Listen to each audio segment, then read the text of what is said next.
Mr. President Putin, ladies and gentlemen, well, it's my great honor to be invited. I'm sitting there and thinking why I should not be invited earlier. When I hear so many worries and fears, that makes me feel I'm a very happy person because I don't have that much worry. I know I have a lot of worry, but I don't have to worry so much like the presidents worry about. I was born in 1960s. In a country, China, that have full of Russia, Soviet Union movies and stories and sounds. So I think China and Russia share a lot of similarities. Where both countries came from a lot of problems and came from a lot of suspicions. But every time I come to Russia, I feel more and more confidence in Russia. Especially this time in Moscow, I spent 3 days walking around and seeing around. I see the city is getting cleaner, more order, of course, more traffic. But that's why we think Alibaba should join the force of development of Russia. Yesterday, I went to Moscow University, and I had a wonderful time with the young people, the talents there. I see the anxiety, I see the creativity, and the imagination the young people have from Russia. And I think Alibaba should have the great opportunity to work with Russian young scientists, engineers, to develop something that is good for the future, for the tomorrow. Last year, I flight in the air 867 hours. And I've been to many countries. I feel the world is full of worries and fears. The area I worry about, and the area a lot of people worry about, is technology. I think when we worry about the technology, and worry about technology is going to destroy our future, I think if we have more imagination, if we have more confidence, we will feel much better.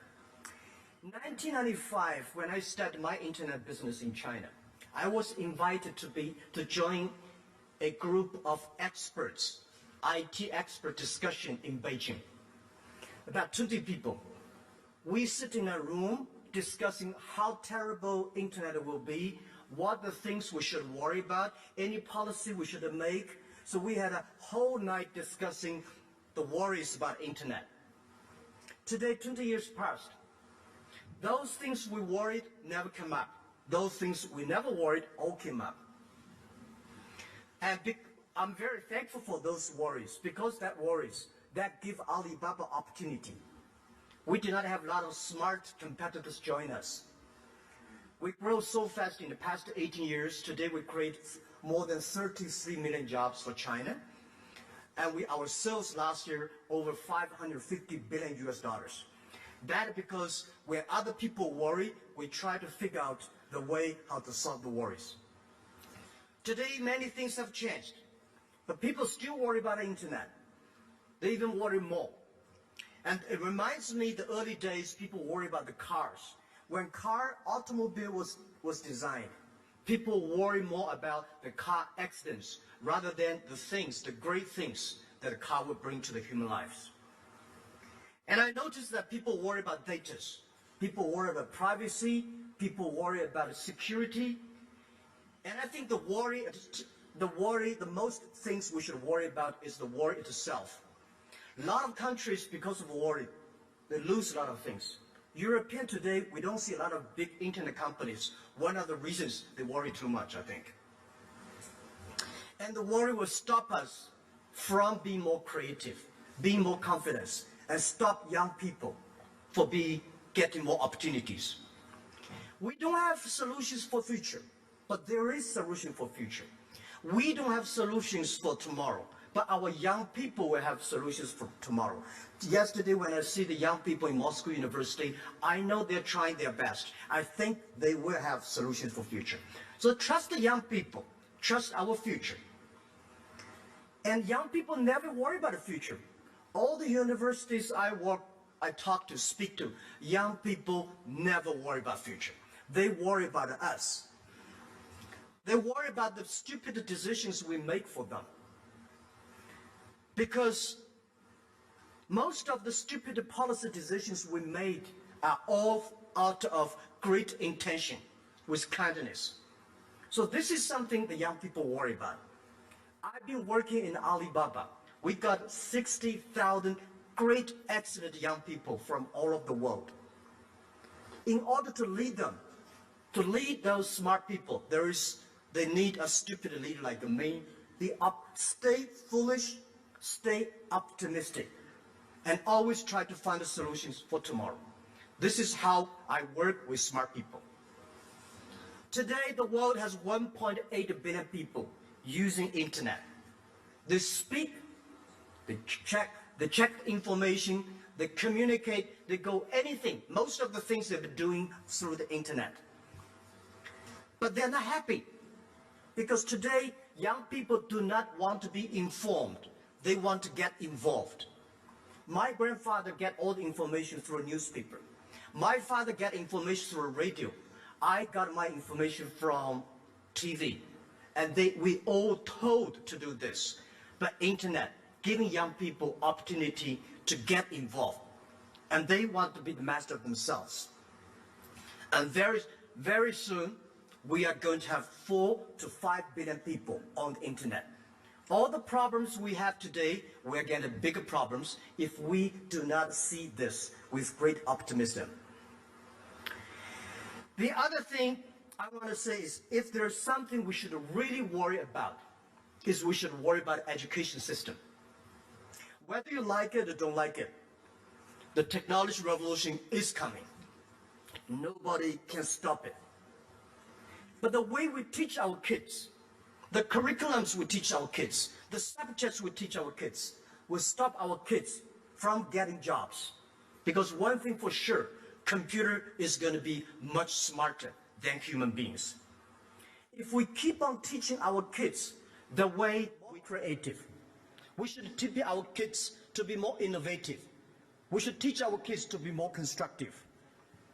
So, this is what I want to tell, that every government should pay special attention to the next 30 years education system.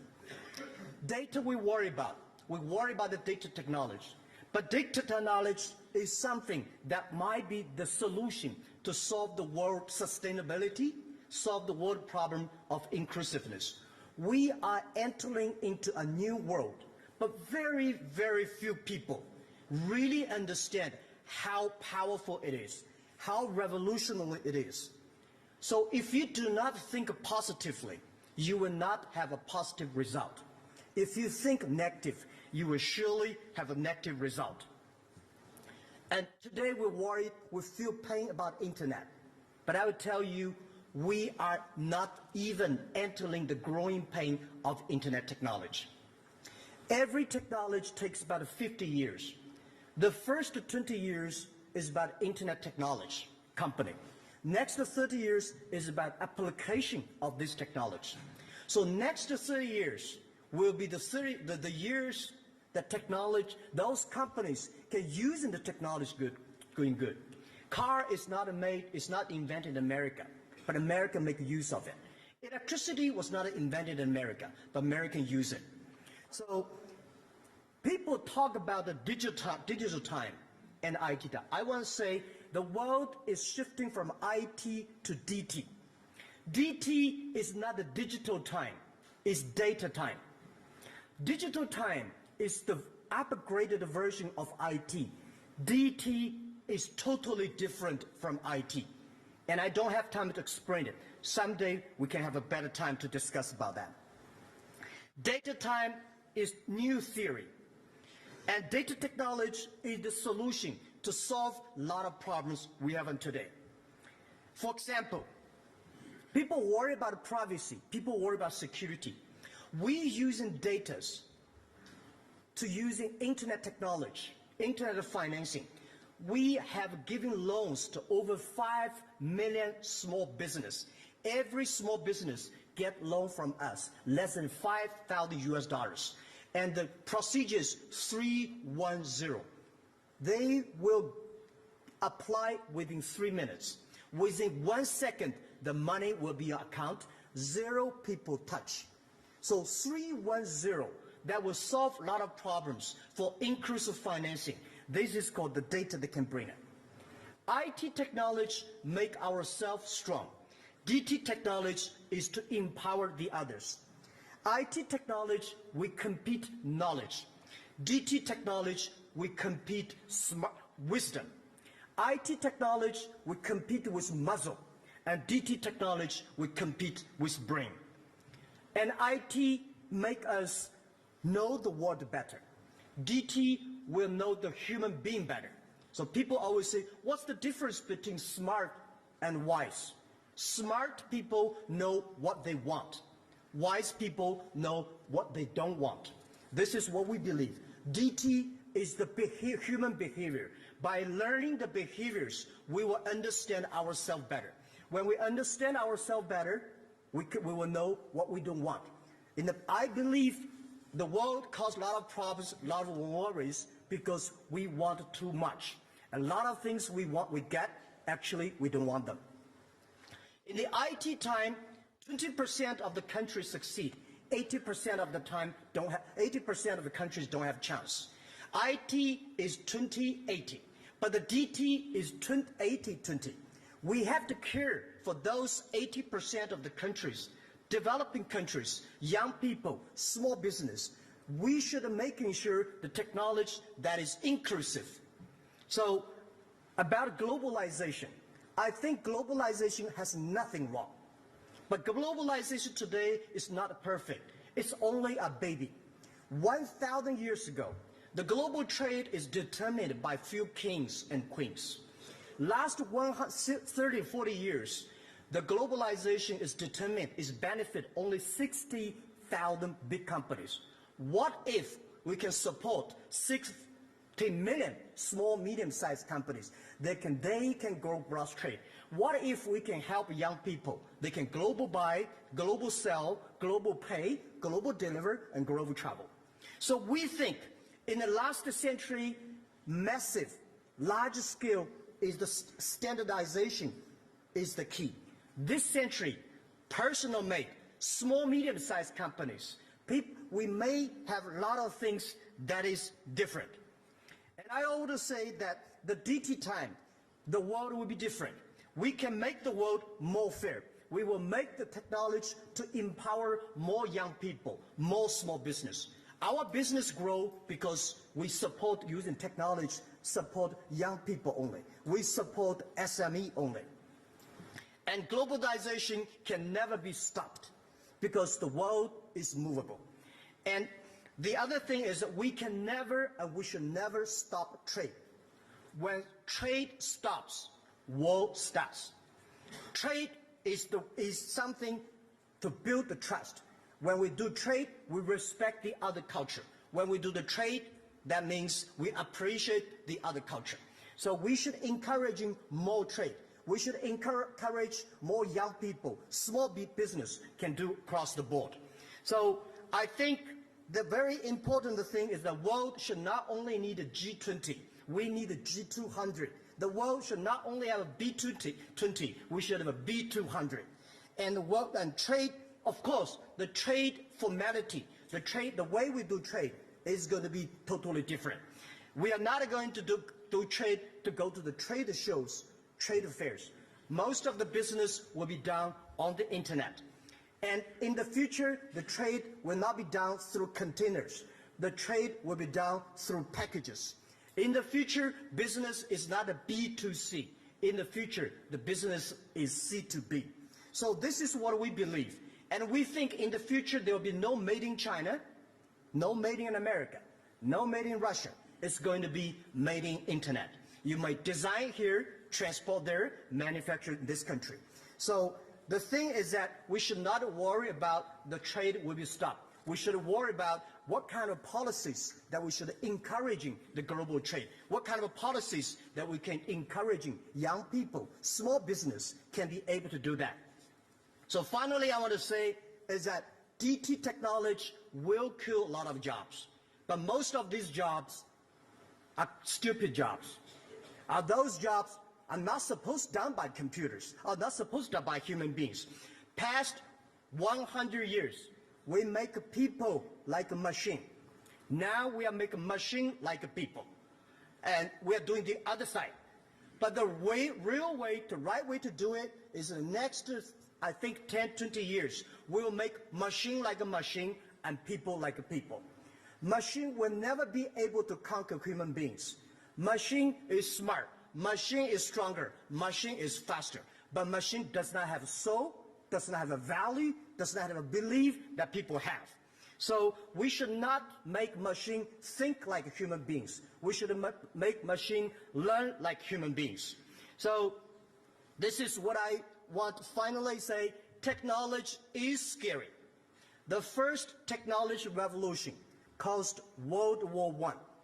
Second technology revolution caused directly or indirectly caused World War II. Now we are in the third technology revolution. What is the third world war? If the human beings do not have the same enemy, we're going to fight among ourselves. The enemy should be against the poverty. The enemy should be against the environment. The enemy should be against the disease. And I think all those countries, China, Russia, USA, European, we should share the technology, unite together to fight this war, and this is the war that if we fight it together, young people are going to be much happier. And finally, the bad news is that we are entering into a world that we don't know. The good news is everybody don't know. So please pay special attention to next 30 years. Please pay special attention to those people who are below 30 years old, because they might be the leader for tomorrow. They are the challengers, and they are the changers. And please pay attention to those companies who have less than 30 employees. If we pay attention to small, and small is powerful, small is beautiful. And if we pay attention to the young people, small business, I think the world economy could be much more sustainable. Thank you very much.